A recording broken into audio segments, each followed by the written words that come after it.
আসসালামু আলাইকুম রহমতুল্লাহি ওবরাকাতুহু আলহামদুলিল্লাহ ওয়াসসালাতু ওয়াসসালামু আলা রসুলিল্লাহ আম্মা বাদ। সম্মানিত দিনদার ইমানদার ভাইয়েরা, আমি আজ আপনাদের সামনে যে বিষয় আলোচনা করব সেই বিষয়টি হলো যে অন্যের জীবন বাঁচাতে গিয়ে বা অন্যের উপকার করতে গিয়ে যদি রোজা ভাঙার প্রয়োজন হয় তাহলে এটা জায়েজ হবে কিনা। বিষয়টা একটু ক্লিয়ার করে নেন। যেমন আমাদের মধ্যে অনেকেই আছে যে যারা বিভিন্ন কাজে লিপ্ত, যেমন মনে করুন ফায়ার সার্ভিসের যে লোকগুলো আছে তারা কখনো কখনো এমন ঝুঁকিপূর্ণ কাজ তাদেরকে করতে হয় যে সময় অনেক শক্তির প্রয়োজন। রোজা রেখে সেই এই শক্তি তার শরীরে থাকবে না, এই শক্তি দিয়ে কাজ করতে পারবে না। এখন এই মুসলিম উম্মার কল্যাণের জন্য বা মানুষকে বড় ধরনের ক্ষতির থেকে বাঁচানোর জন্য সে যদি এরকম খাওয়া দাওয়া করে শক্তিশালী হয়ে এই ক্ষতির থেকে বাঁচাতে চায় মানুষকে, এটা তার জন্য জায়েজ হবে কিনা।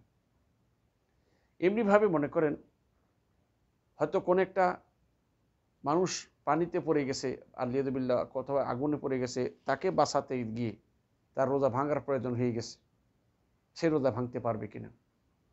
উত্তর হলো যে শরীয়তে ইসলামিয়া এখানে প্রশস্ততা রেখেছেন যে কোনো একজন ব্যক্তি যদি অন্যের উপকার করতে গিয়ে বা অন্যকে বড় ধরনের ধ্বংস থেকে বাঁচাতে গিয়ে প্রয়োজনে যদি তার রোজা ভাঙার প্রয়োজন হয়ে যায়, যে রোজা ভাঙতে হয়, তাহলে সে রোজা ভাঙতে পারবে, কিন্তু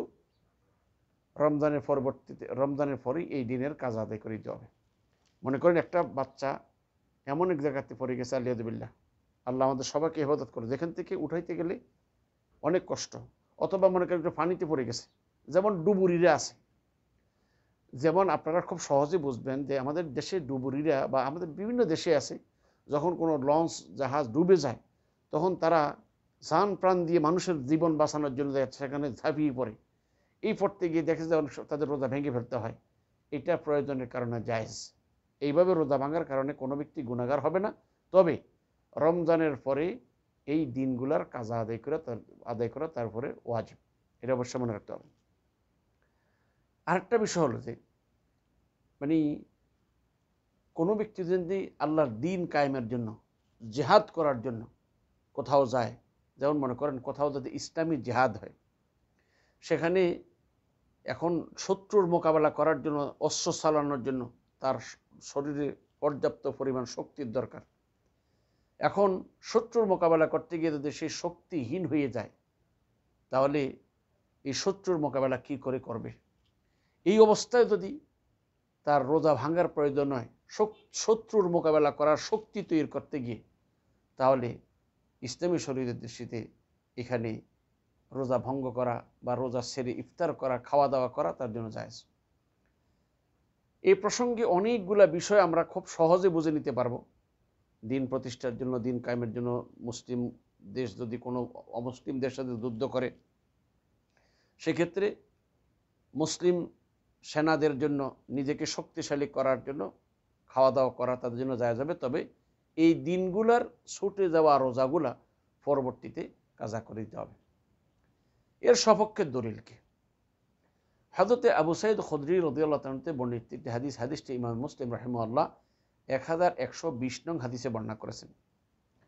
রাসূলুল্লাহ সাল্লাল্লাহু আলাইহি ওয়াসাল্লাম যখন মক্কা বিজয়ের দিন সাহাবায়ে কেরামদেরকে নিয়ে যখন মদিনা থেকে রওনা হয়ে আসতেন মক্কার দিকে, তখন যখনই তারা কাছেই গেলেন, মক্কার কাছাকাছি হয়ে গেলেন, রাসূলুল্লাহ সাল্লাল্লাহু আলাইহি ওয়াসাল্লাম সাহাবায়ে কেরামদের কি বলেন? ইন্নাকুম কদ দানাউতুম মিন আদুউবিকুম ওয়াল ফিতরু আকওয়া লাকুম। যে রাসূল সাল্লাল্লাহু আলাইহি ওয়াসাল্লাম বলেন, তোমরা এখন শত্রুদের খুব নিকটে পৌঁছে গেছো, এই মুহূর্তে তোমাদের জন্য ইফতার করাটাই তোমাদের জন্য শক্তিশালী, অর্থাৎ এটাই তোমাদের জন্য বেশি শক্তি হবে। তার মানে যে তোমরা যদি রোজা ছেড়ে দাও তাহলে তোমাদের শক্তি হবে, কেন যুদ্ধের যখন শত্রুর বিরুদ্ধে লড়তে যাবে সেই সময় যদি রোজা রেখে কাহিল হয়ে যায় তাহলে শত্রু তো আমার মুসলমানকে পরাজয় করে দিবে। তাই আল্লাহ রাসূল বলেছেন ওয়াল ফিতরু আকওয়া লাকুম ফাকানাত রুখসাতান, তার যেটা তার কি এটা রুখসত দিয়েছেন। ফামিন্না মান সামা ও মিন্না মান আফতারা। এটা কি আমাদের মধ্যে কেউ রোজা রেখেছে আর কেউ রোজা ছেড়ে দিয়েছে। সুম্মা নাযালনা মানজিলান আখার, পরবর্তীতে আমরা আরেক জায়গায় অবস্থান করলাম। ক্বালা নবী সাল্লাল্লাহু আলাইহি ওয়াসাল্লাম ইন্নাকুম মুসাব্বিহুনা আদুওয়াকুম ওয়াল ফিতরু আকওয়ালাকুম ফাআফতারু।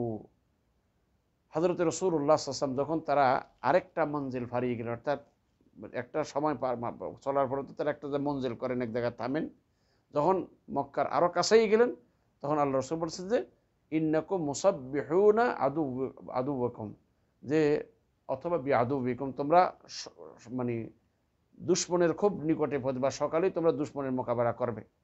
ওয়াল ফিতরু আকওয়ালাকুম ফাফতিরু, তোমরা তোমাদের জন্য মানে ইফতার করাটাই তোমাদের জন্য শক্তি, তোমাদের শক্তি যোগাবে, সুতরাং তোমরা কি করো, ইফতার করো। তাহলে অতঃপর সাহাবায়ে কেরামরা ইফতার করেছেন। তাইলে কি বলল যে যখন কোনো মুসলমানরা যুদ্ধে অংশগ্রহণ করতে যায় তাহলে তাদের জন্য সেই ক্ষেত্রে শক্তির প্রয়োজন। তাই শক্তি যোগাতে খাওয়া খাদ্য খেয়ে শক্তি তৈরি করে শত্রুর মোকাবেলা করাটাই এখানে উচিত। তবে এই সময়ের মধ্যে যে রোজাগুলো ছুটে যাবে সেই রোজাগুলোকে পরবর্তীতে কাজা আদায় করে দেবে। তাহলে সার কথা যতটুকু বুঝলাম, মানব কল্যাণে যে সমস্ত সংস্থাগুলো কাজ করে, এই সমস্ত লোকেরা মানুষকে বাঁচাতে গিয়ে, মানুষের কল্যাণ করতে গিয়ে যদি রোজা ভাঙার প্রয়োজন হয়, রোজা ভাঙা ছাড়া সে এই কাজগুলো পরিপূর্ণরূপে করতে না পারে, তাহলে তার জন্য এই রোজা ভাঙার অনুমতি রয়েছে, পরবর্তীতে রোজার কাজা করে দিতে হবে। এমনিভাবে দিন কায়েমের জন্য শত্রুর মোকাবেলা করতে গিয়ে সেখানে যদি রোজা রাখার কারণে দুর্বল হয়ে যায়, শত্রুর মোকাবেলা করার কষ্টকর হয়, সেক্ষেত্রেও রোজা ছেড়ে দিয়ে খাওয়া খেয়ে শক্তিশালী হয়ে শত্রুর মোকাবেলা করাটা তার জন্য জরুরি। এক্ষেত্রে রোজা ভেঙে খাওয়া জায়েজ, পরবর্তীতে এই দিনগুলোর কাজা আদায় করে দিতে হবে। আশা করি বিষয়টি আপনাদের স্পষ্ট হয়ে গেছে। এটা শুধু এই জন্য যে কখনো কখনো আমাদের যারা ফায়ার ব্রিগেডে কাজ করে বা বিভিন্ন ডুবরের কাজ করে, অনেক এই জাতীয় যারা মানব কল্যাণে কাজ করেন তাদের প্রয়োজনে তারা এইভাবে রোজা ছাড়তে পারবে, কিন্তু পরবর্তীতে কাজা করে দিতে হবে। আল্লাহ যেন আমাদের এই কথাগুলো বুঝার তৌফিক দান করেন, আমিন। আসসালামু আলাইকুম ওয়া রাহমাতুল্লাহি ওয়া বারাকাতুহু।